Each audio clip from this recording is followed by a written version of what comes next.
So can you introduce yourself and just like say who you are, what you're doing it for, what university you're at, just to start it off. How's that?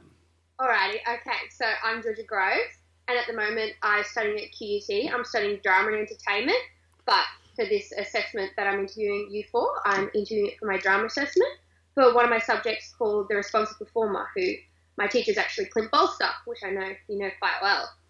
So Yes, that's Clint. Yes, I've taught him everything he knows. Yes. he said exactly that because I was talking to Peter about my classes, and then she mentioned that she knew Clint really well. So I went to him in class and was like, "Oh, do you know Tony Kashow?" And he was like, "Oh, yes, of course." So I thought, who better Good. to interview for my assessment?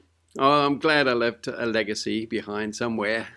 Oh, definitely. He said you were his step-in father or something like that. Yes, yes. I feel that he's been like someone who's gone on now and carrying the flag of Yeah, performing commedia. he's in Circus LA now too. I heard. Yes, that's right. He auditioned and got in. That's great. Hmm. So, what questions do you have for me? All right, so this piece of assessment is basically on, as a comedic performer, working with the audience and audience interaction type thing. So first question is, how aware of the audience are you when you're performing? Oh, absolutely, 100%, 110%. I mean, when my actors walk on stage, they are not just coming out to sort of go, where am I going to stand as far as blocking goes? What they've done is that they've actually watched the audience come in and maybe been even in the foyer to see who their audience is. So let's take it to an example of a school performance because that's the most common performing audience that we've been doing over the many, many years. So what the actors do is that they stand waiting for the audience to file in, to come in, sit down, so that the audience can actually look at the actors. They're just not wearing any costume. They're not wearing masks or anything. They're just actors in black, ready to do a performance. Now, what I say to my actors is that you have a look at the different personalities as they come in, because you can use them to great advantage later on in your performance. Like most theatre shows, actors are off stage. They're in the wings or they're behind the set. Yeah. The audience comes in and the curtain goes up, or they just walk out on stage and start the play. With Commedia, it's essential that you know who you're playing to because you're speaking to them. You come out and the lines are delivered to the audience, not across the stage from one character to another, with the audience just being observers. Commedia is direct for the audience, by the audience, for the audience, benefit for the audience. Yeah, So they're looking for interaction all the time. exactly, especially with comedy performances. And that kind of leads me to my next question. Do you think that a live performance helps your performance? If so, how? But definitely with Commedia. I guess the best way to answer that is that in the world today, there's so much multimedia. We've got screens, we've got movies that are fantastic and they can entertain people so well, but nothing can compare to the live interactive audience. And what I mean by that is that when you're doing a performance, the audience there sometimes has to come back a second night saying, was that rehearsed or was that ad lib? And Yeah. of course, that's what you want for your audience. You want your audience to sort of have that question mark above their head saying, did these guys just make it all up as they went along? And they want to come back the second night to see whether, what happened. And of course, the second night would hopefully be different. It'll be the same script. It'll be the same structure. But the ad libs and the opportunities of, hecklers will be different. Definitely. And have you ever had to break the fourth wall and interact with the audience? If so, can you describe that experience and what skills you needed to do that? Oh, there is no fourth wall at Commedia. Interesting. That'll be good drama. No, that's right. That's the whole thing. It's always the lines are played out to the audience. Hmm. Oh, a little trick that I used to tell my actors. Clint would remember this one if you brought it up.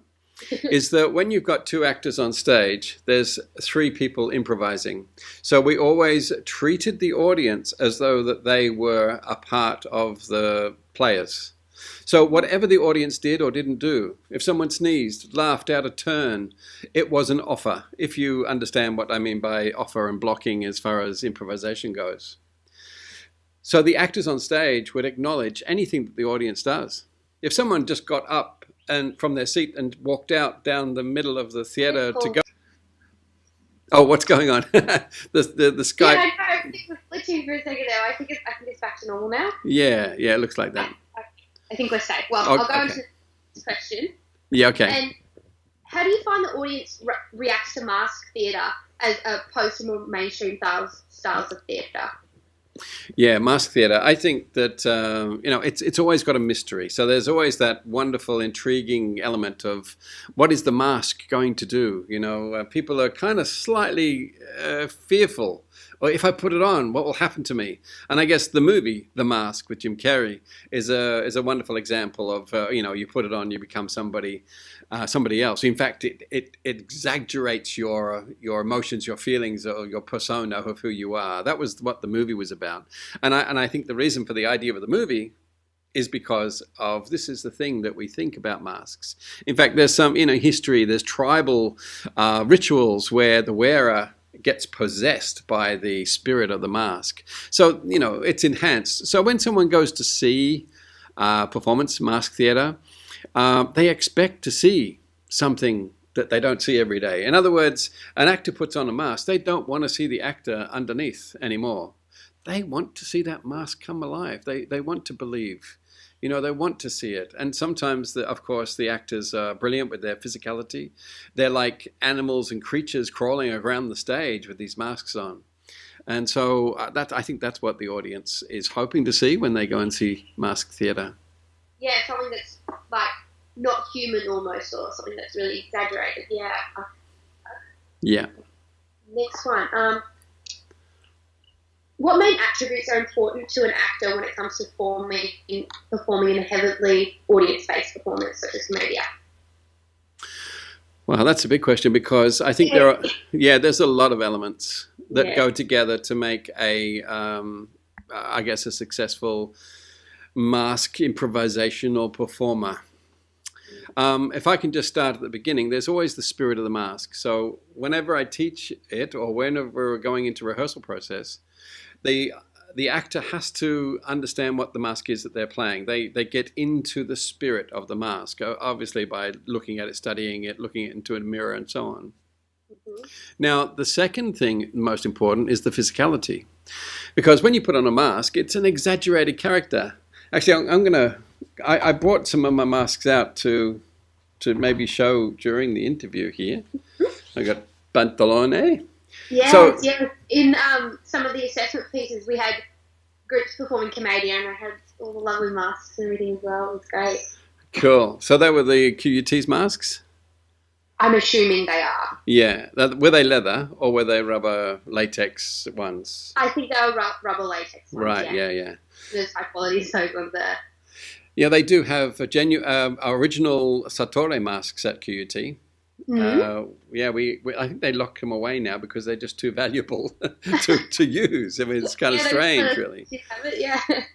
But anyway, look at the expression on this mask's face. I mean, when you look into a mirror, you you wrinkle up your nose, you try and get into the character, the mean, miserly old Pantalone. And so therefore the actor needs to find this spirit.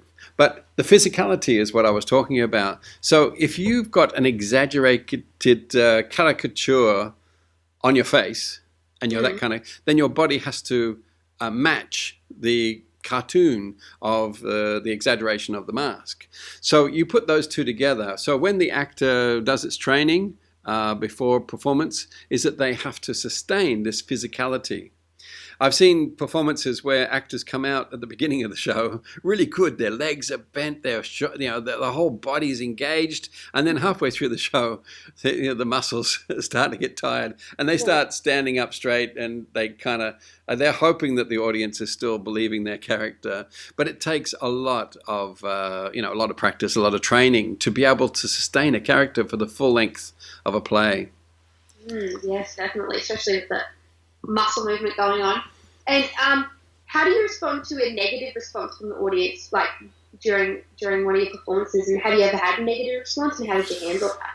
I wouldn't call it negative, but maybe difficult. Like they don't really, let's just say the audience is not as fascinated with mask work as we hoped they were, But there is a little trick that I like to share for the low status characters. There's a really nice way of handling heckling.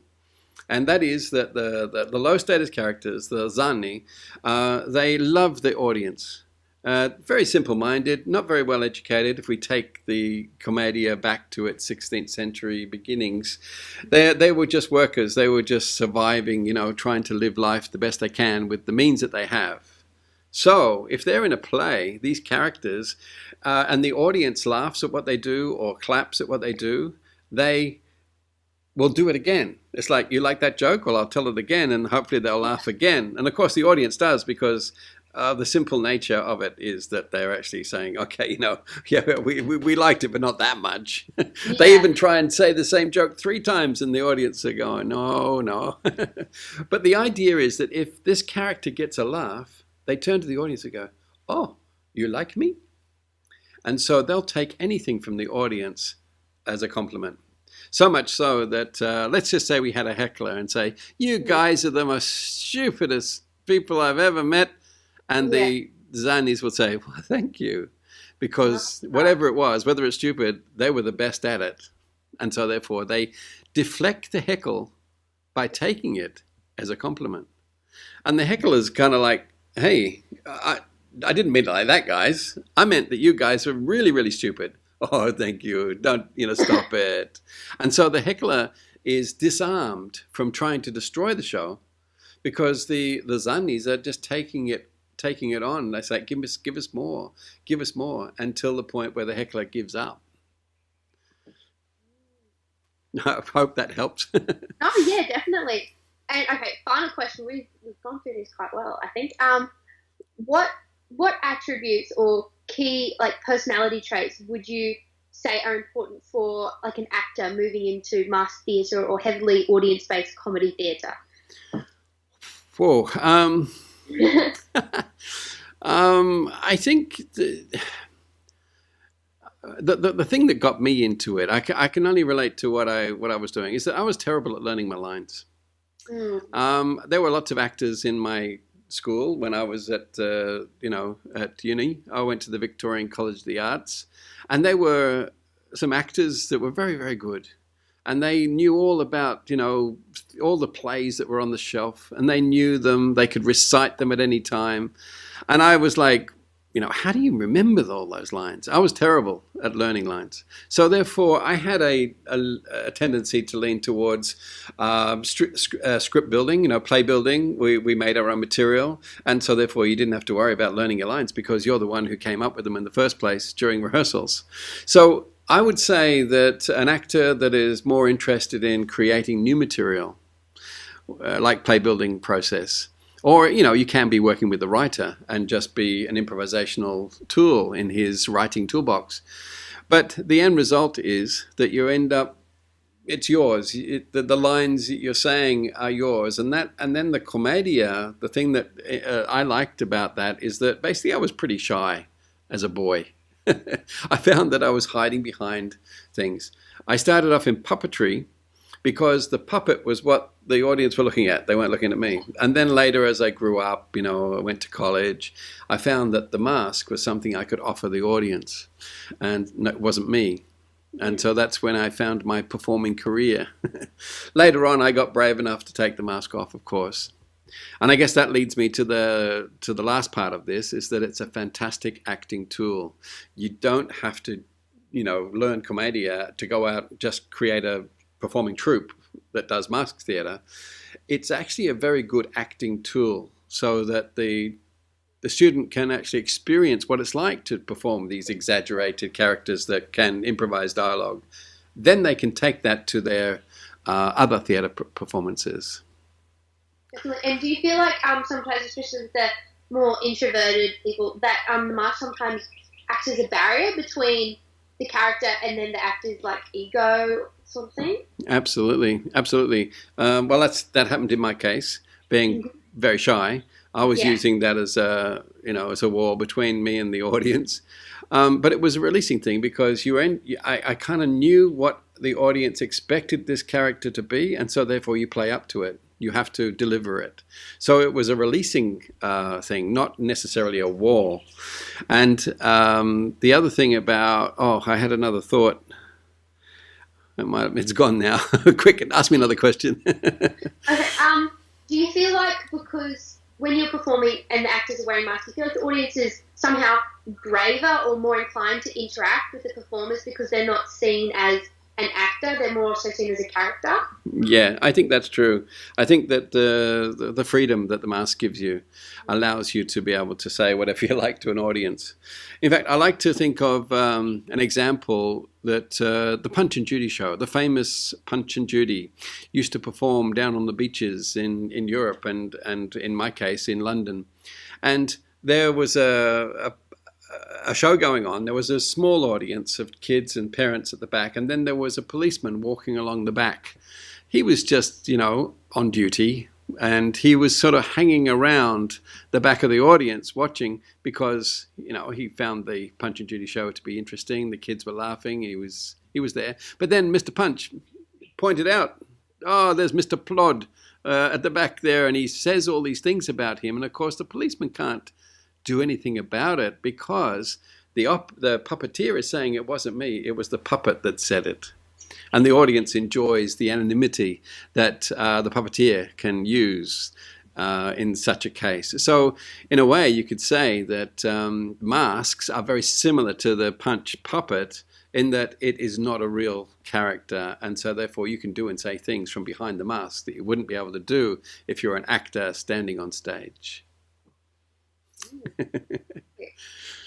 I thought of what I was going to say before. There are some actors that don't like mask work.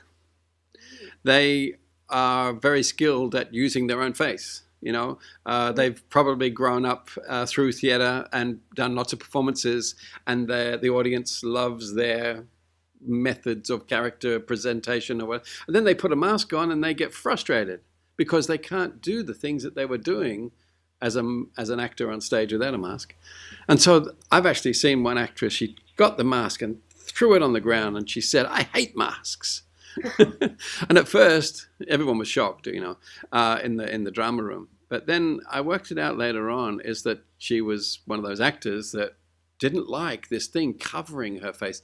And so it's not that she's not going to make it in masked theatre. We just gave her a maskless character, which is usually high status, and she had control. She had control of the audience. She had control of her own acting ability by using her face. And so it was a very good casting method. If someone doesn't take to mask work, that's okay. We can give them another role that exploits their skill. Well, that's all the questions I have. I'm just trying to think if I have any extra questions to add on to. Yeah. I really think we've covered everything. Well, that's good. That's good. Yeah. I'm glad. So do you write up this, or are you using the video interview, or? I won't be using the video interview. I've voice recorded on my phone actually, so I can listen to it back and type it up. But I'll basically be taking the questions that I've asked you, and then I'll write a paragraph or so on your response and what I think of that and what I think it means for performing as a whole. So. Okay, so I'm going to ask you questions now. What was the task? What was the task that the tutor gave you? Was it Clint that gave you? Yeah, so Clint gave us this one. So I'll read the little fancy writing one. The assessment requires you to respond and to synthesize theoretical knowledge from your required text and in-person interview with the performer of your choice. Okay. So I'll use all the things that we've learned in class and some what's the word?